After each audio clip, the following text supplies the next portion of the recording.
Today I had the opportunity to inaugurate the Student Activity Center at Rajiv Gandhi University. This Student Activity Center will facilitate the student of this university uh, uh, in the field of sports activities, also for their fitness. So I congratulate the university uh, for being gifted with such a beautiful student activity center, which is being funded by the government of Arunachal Pradesh. And at the same time, I had the opportunity to lay the foundation stone for the Buddhist study center. It was one of my dream for having a Buddhist study center at Rajiv Gandhi University.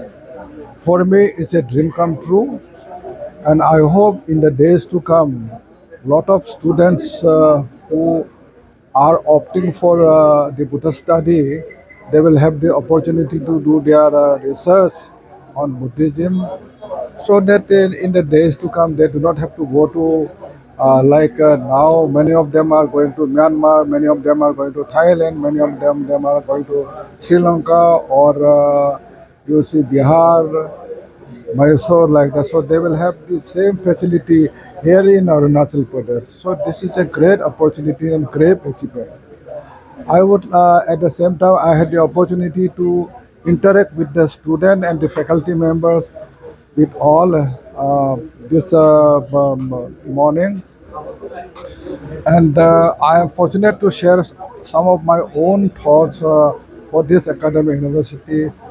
Uh, I have a fond memory of this university, how in a humble manner this university started and how much it has achieved till today.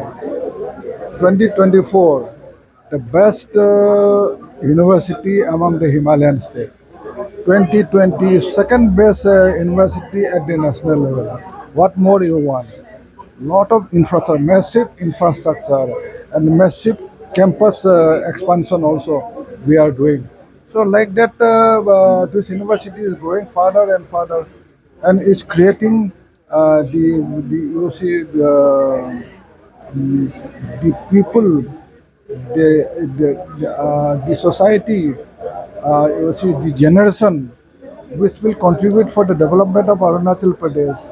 We are talking of Vikasit Arunachal, Vikasit Bharat. So these people, this university is contributing for the Vikasit Arunachal and Vikasit Bharat. Thank you very much. इस पूरे राज्य के को मेरी शुभकामनाएं, मेरी तरफ से अभिनंदन वंदन।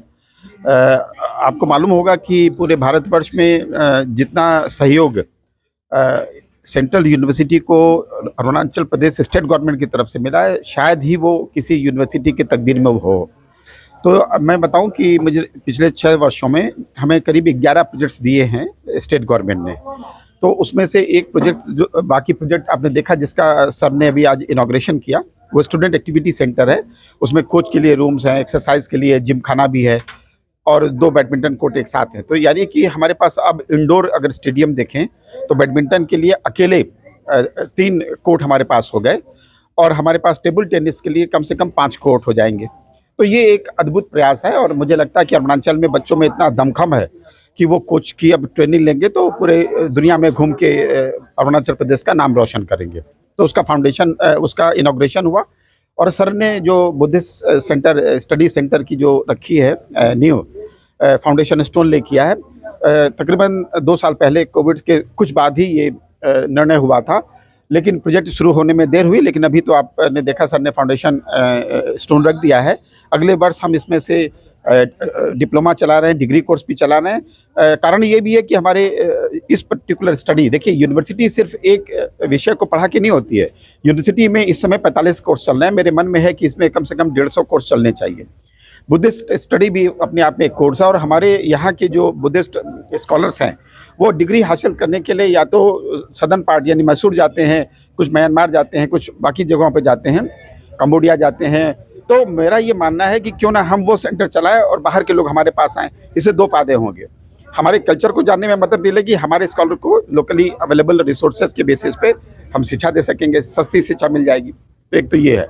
दूसरे बहुत सारे प्रोजेक्ट्स हैं जहाँ पे हमारे बच्चों को सुविधाएं सरकार ने दी है, पानी की सुविधा हो गई, बस की सुविधा हो गई, रोस्टम हो गया।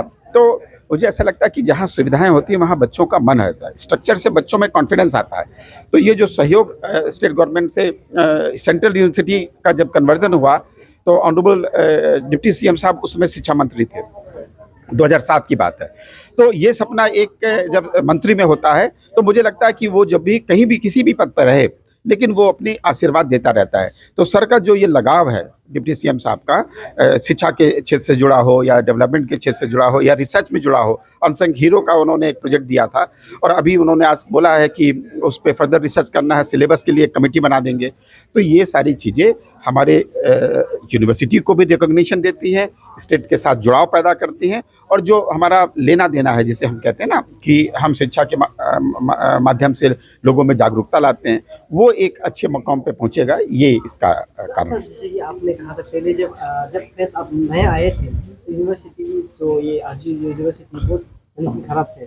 नहीं, ऐसा नहीं, खराब नहीं वाली बात नहीं है। ऐसा होता है कि शुरुआती दौर में जब बच्चा दौड़ता है, दौड़ने से पहले चलता है, पहले घुटने पे चलता है, फिर वो खड़ा होकर चलता है, फिर वो भागना शुरू करता है। तो जब मैं आया था तो कोर्सेज कम चल रहे थे, यानी कि 22 कोर्सेज ही थे और वो उस समय के हिसाब से शायद अच्छे भी रहे होंगे। लेकिन जब ये यूनिवर्सिटी खुली थी तो 3 कोर्स ही थे, पॉलिटिकल साइंस, इतिहास और एजुकेशन। तो आप सोचिए ये 1984 की बात बता रहा हूँ। तो 1984 से 2007-18 तक 22 कोर्स हो पाए, लेकिन 18 से आज ये 6 सालों में मैंने 45 कोर्सेज कर लिए। मेरे मन में है कि 150 कोर्सेज होने चाहिए। सभी विद्यार्थियों को, कम से कम 7-8 हज़ार विद्यार्थियों को यहाँ रहना चाहिए। एक साल में कम से कम 150 विद्यार्थियों को डिग्री मिलनी चाहिए। हमारे पास लगभग 300 शिक्षक हैं, 297 शिक्षक हैं। तो इतने शिक्षकों के साथ बड़ी यूनिवर्सिटी का जो स्वरूप होता है ना, विशाल जैसे हम बोलते हैं, वो स्वरूप होना चाहिए। तो मैंने जो सपना देखा था 2018, आपने देखा 1700 विद्यार्थियों से बढ़ा के हमने 5132 के आसपास विद्यार्थी किए।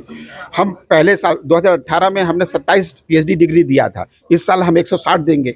इस बार हमारे honourable deputy president vice president महोदय वो यहाँ पे आएंगे, हमारे इसमें चीफ गेस्ट होंगे। तो उन्होंने हाँ कर दी है, 30 नवंबर को उनके हाथों से हम बच्चों को डिग्री दिलाएंगे।